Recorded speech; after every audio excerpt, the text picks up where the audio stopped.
We are very happy about what we're here to announce today. We're reopening a revitalized Rough and Ready sawmill, and we're hiring 67 employees from the community. Closing our business last year was the hardest thing we've ever done.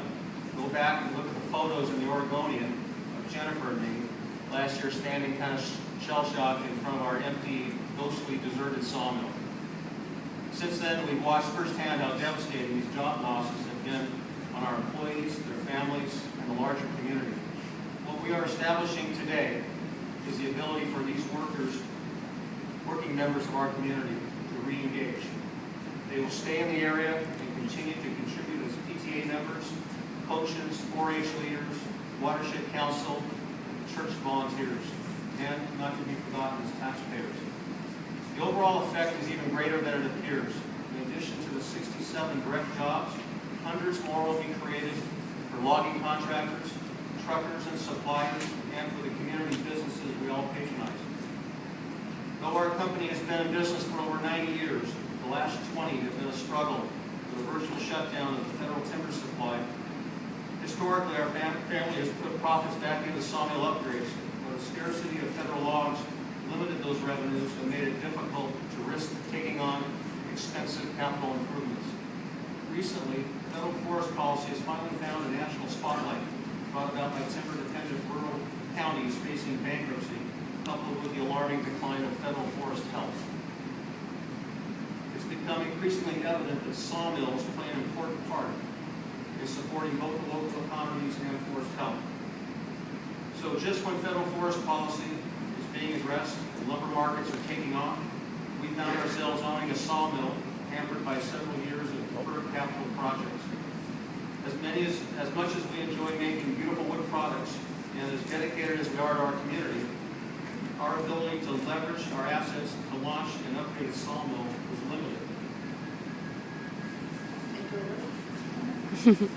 So from the day we announced our closure, Governor Kitzhaber put in gear a multi-pronged effort to assist us and our employees. The state's immediate response guided our displaced workers to a really important array of services and financial and social services. And that was followed by state and federally funded education and training programs. And at the same time, with truly an almost military-like precision, the governor's team, that's led by Tom Tuckman and Greg and others, arrived with this impressive package of economic and resource opportunities that might be able to be used to put us back to work. So the team endorsed a forest stewardship study by the Forest Restoration Collaborative, led by George McKinley, and they organized meetings with our federal forest partner, the BLM Forest Service, and they turned up the possibility of tapping favorable state loan programs. So after Governor Kitzhaber, as he said, after many months of working on this, all these ideas came together. It was just amazing. So we want to thank you, Governor Kitzhaber, and your team for your creative and really hard work